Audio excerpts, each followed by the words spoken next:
here to debunk whether or not this is a big nothing burger. Is this lip service, or is this actually a big deal?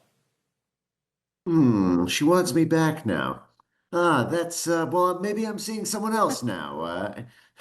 It, no, this is obviously, it's very funny, right? It's like, as soon as the movement becomes too big to ignore, and it's famous now, and it's the Yeah. president now, it's like, they just come crawling back. But essentially, what's happening here is an acknowledgement of the obvious. Obviously, the Biden administration pressured the ever-loving heck out of YouTube. It was in the YouTube files. Jim Jordan subpoenaed these in March 2024.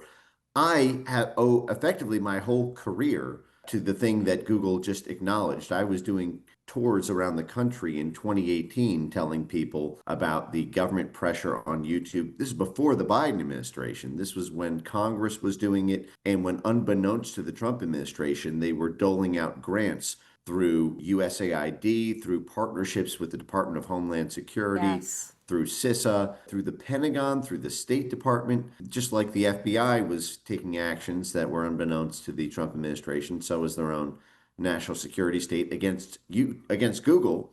And Google is a government creation from Jump Street. I mean, Google started off as a DARPA grant to Larry Page and Sergey Brin, the massive digital data systems project that was a joint CIA NSA program that Google technology was built on in 1996. So anyway, the point is, what's happening here with Google is they are in a bidding war with other major tech companies around things like AI, around things like regulatory protection from international laws like what the EU Digital Services Act. And if Google does not bend the knee at this point, they will become uncompetitive.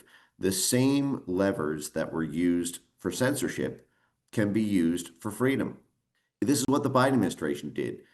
I remember vividly the week after the 2020 election when CISA's little zombie cutout group, the Election Integrity Partnership, jumped on a Zoom call and bragged about how YouTube cracked under what they called huge regulatory stakes of the election if they didn't censor content. That this should be against content moderation policies on these platforms. And they began to take proactive steps there. We did get industry partners to push the envelope a little bit in the US context. But how can a similar kind of pressure and responsiveness be elicited from platforms when it's not a US election with huge regulatory stakes for these companies? On effectively pushing the platforms to do stuff. So yes, there's a basic problem that they will always be more responsive in the places that are both economically highly important and that have huge potential regulatory impact.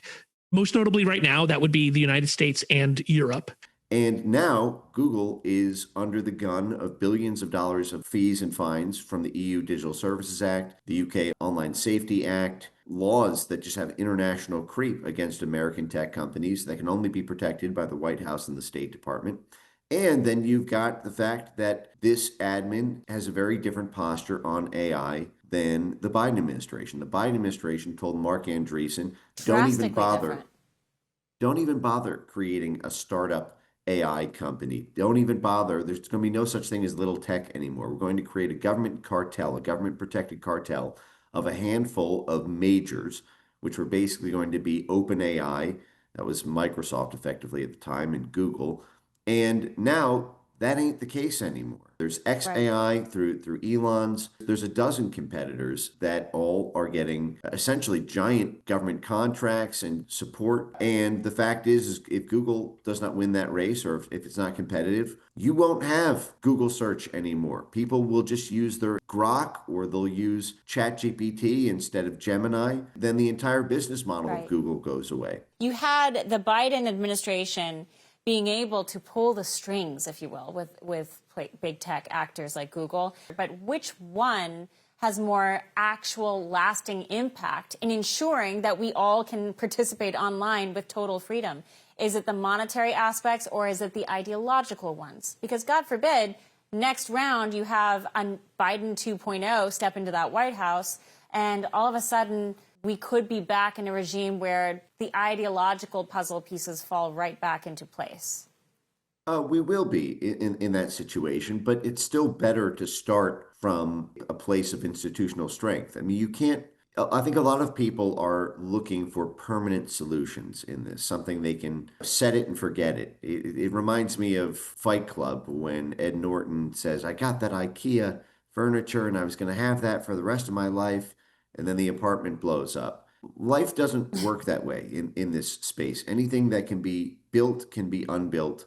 Yeah. There's no reprieve from the duty to put constant pressure on. As long as the lever exists, there will be pressure by one side or the other to turn that lever one side or the other. And so it's like we have an army. We have a big, big army. There will always be a pressure to either use it or not use it for a war or for peace. And if you just pretend you don't need to lobby against the war, then the war hawks are going to turn the Pentagon in a particular direction. It's the same thing with speech policies online. And this is why I campaigned, frankly, against the Section 230 folks back in 2018, 2019, 2020. Not because I didn't think it's useful in a utopian world, but because I knew what was driving that repeal Section 230 idea coming out of the White House and Trump's all-cap tweets was a desire to not have to do the trench warfare, was a desire to not have to recognize that levers have to be used to create institutional pressure for the values that are embedded in our Constitution. What criteria do you expect Google to actually impose when it comes to deciding who can or will return to the platform? I mean, do you think it's going to be an automatic lift, or is it going to be kind of a case-by-case judgment? I think it's going to be case by case. And I think it's going to depend on how much pressure is exerted in each case.